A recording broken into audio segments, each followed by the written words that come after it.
Bismillah ar-Rahman ar-Rahim, in the name of God, the compassionate, the merciful. Ramadan Mubarak for those who are beginning fasting today. We're here today to release our new report, Hijacked by Hate, American Philanthropy and the Islamophobia Network. Obviously, I won't be speaking very much because I have a bit of bronchitis, but we'll begin first with a few words summarizing the situation from our CAIR National Executive Director, Nihad Awad. Thank you, Ibrahim. Good morning, and thank you all for being here. So first of all, allow me, the occasion of the start of Ramadan, to wish my brothers and sisters in the Muslim community in the United States and around the world a happy and Mubarak Ramadan. Ramadan is a month of devotion, reflection, and charity. Today, we are rolling out a groundbreaking report on the phenomenon of Islamophobia in the United States. We live in a moment in history that is full of fear and courage. On one hand, the anti-Muslim bigotry and violence has reached unprecedented levels. Violence against Muslim community members, families, children, and institutions is at all-time high. We cannot counter Islamophobia until we understand this phenomenon, its tactics, its strategies, and who's funding it. In order for us to know this important phenomenon in our history as a society, CAIR has dedicated a lot of resources in researching, monitoring, and combating Islamophobia. This report, Hijacked by Hate, is the most comprehensive report that CAIR has ever done on this phenomenon. One of the major shocking findings is that over 1,000 mainstream foundations, knowingly or unknowingly, have funneled more than $1.5 billion to 39 Islamophobic organizations and individuals in the United States.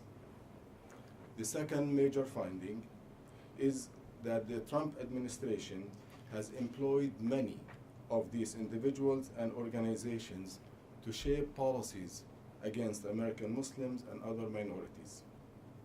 So when you hear Donald Trump saying Islam hates us, and when he threatens and executes his Muslim ban against Muslims, he is endorsing and normalizing the Islamophobia phenomenon.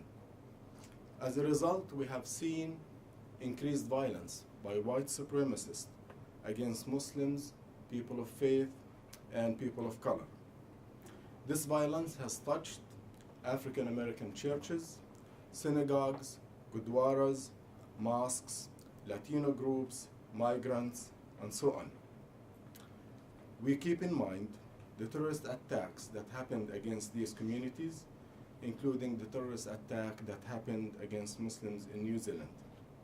So this Ramadan, there's a new level of concern about violence by white supremacists.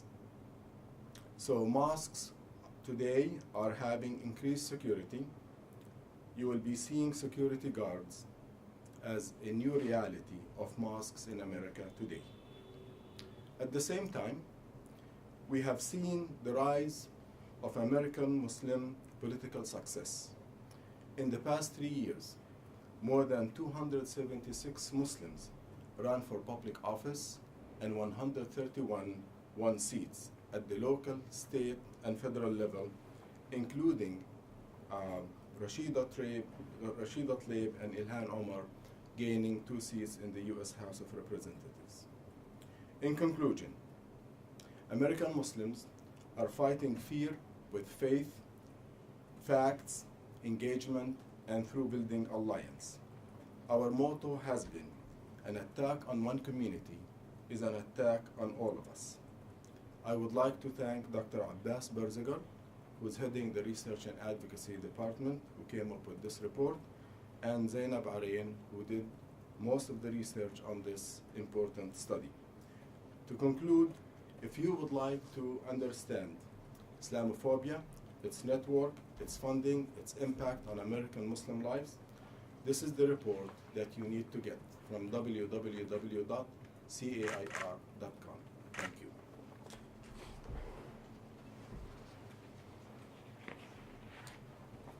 In case I didn't mention it in the beginning, my name is Ibrahim Hooper. I'm National Communications Director for the Council on American Islamic Relations. And by the way, just this morning we posted, as it mentioned, the newly elected Muslim representatives, we just posted an Instagram thread, not only to those Muslim representatives, but to CAIR as an organization. These are the kinds of routine, unfortunately routine things that we're seeing on almost a daily basis. Then we'll start with Zainab Bahrain, CAIR Research, National Research and Advocacy Manager. Good morning, everyone. Thank you so much for being here today. So, as Nihad and Ibrahim have so far mentioned, we have released this report, Hijacked by Hate, which documents American Philanthropy's funding of many many anti-Muslim groups in the country. So I wanted to start by providing some of the key findings that we found in this report that really make it an important resource for people across the advocacy space and for other researchers in this area as well. So first of all, the main thing that we have found is that the Islamophobia network has been drawing upon mainstream American philanthropic institutions for financial and political support for years. And so what these hate groups are doing is that they are exploiting the robust tradition of American philanthropy and turning around to hurt our democracy. Through my research, I found that 1,096 funders were responsible for funding 39 groups in the anti-Muslim network between 2014 and 2016. This includes donor-advised funds like Fidelity Charitable Fund, faith-based donor-advised funds like the National Christian Charitable Foundation, and private family foundations like the Adelson Family Foundation. These 1,096 funders contributed to $125 million in revenue for the 39 anti-Muslim groups. In total, those 39 anti-Muslim groups had access to a revenue of $1.5 billion between 2014 and 2016. That is a huge number. And how has that money been used? It's been used to hurt us. It's been used to advance anti-Muslim, anti-Sharia legislation across the country. 218 anti-Muslim bills have been passed across the 50 states in the past 9 years. It's been used to lobby for shutting down American Muslim institutions like women's shelters, disaster relief groups, and places of faith and worship. It's been used to stage anti-Muslim rallies across the US. It's been used to disparage American Muslims in the public space. The list is really endless. So how is this report unique again? It draws the line from the source of the funding all the way to the impact that the funding has on eroding our democracy. And that is a central point that I really want to reiterate. To drive the point home, I'm going to give you an example. Fidelity Charitable Fund is a donor-advised fund that many individuals may have given money to for purposes of investment and for charitable causes. Fidelity has provided money to the Center for Security Policy, which is a very well-known anti-Muslim think tank. The Center for Security Policy commissioned a poll conducted by Kellyanne Conway's polling company that was then used as justification for Trump's Muslim ban. And that ban has affected millions of families across the country, and it has disrupted lives, broken families. So it's really evident to trace the funding all the way to the impact and see that it's not just an abstract thing, it has very real implications.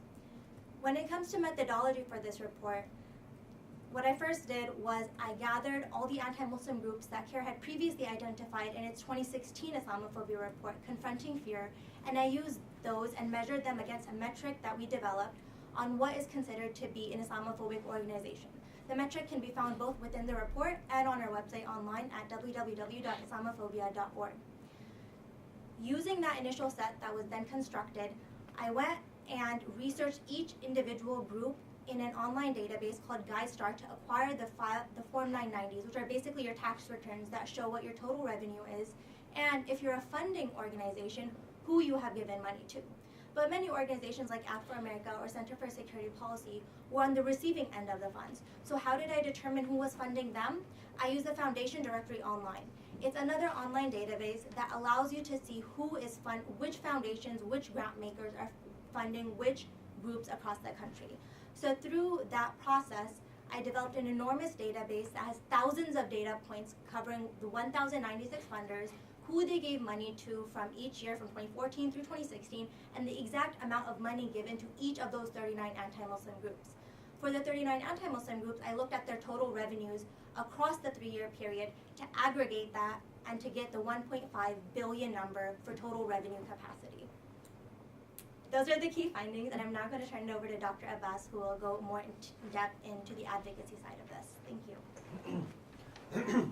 Assalamu alaikum and good morning, everybody. Ramadan Mubarak, and I have to say that it's been a privilege and an honor to work with Sister Zainab Arain. The work that she did when I joined CAIR, and when I came onto CAIR and joined the organization and saw the kind of work she had done in terms of building this database, I was absolutely astonished. And so it's been a very exciting time working with her to flush out the implications of what a strategy like this looks like. And I'd like to start by saying that Islamophobia is now both mainstream as a conversation point in our politics, in our media, and in our general political culture. We understand that it is a problem, but it is also a mainstream conversation point and something that we have to challenge. How's this going? Yeah. Okay. So it is also commonplace to understand that this is something now we have to challenge on an institutional level. All right.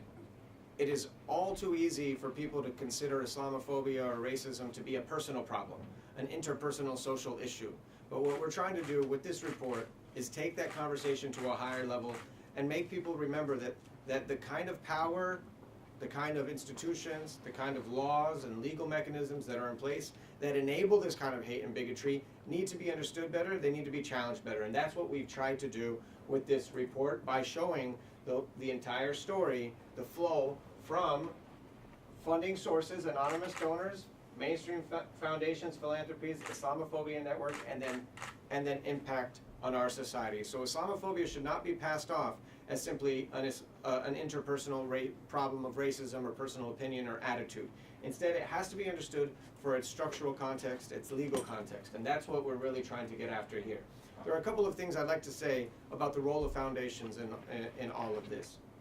It is the case, for example, that the Adelson Family Foundation or the Abstraction Fund, it is the case that we would expect to see those funding agencies involved in this kind of work.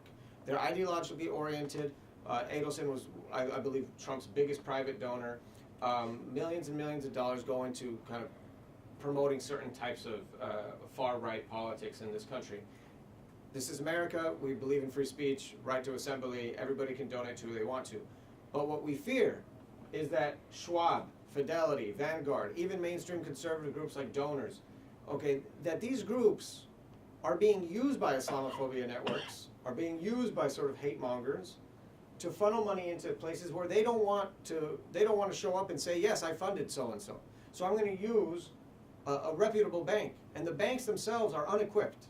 The charities themselves are unequipped to tackle this problem. And that's what we hope will be the phase 2 of this report, is that this report gives you a sense of what's going on. We will continue to build this database. Now that it's 2019, we will start researching what happened with these numbers in 2017. So the database will continue and the research will continue, but we also have phase 2, which is the advocacy side of all of this. And we want to be in a position to help charities, foundations, banks, and whoever else it is, to secure their institutions from manipulation by anonymous donors who are using tax breaks and loopholes within our system to hide their funding. And so we hope to join the fight with others who are fighting against racism, fighting against anti-immigration policy, and are facing some of the same issues.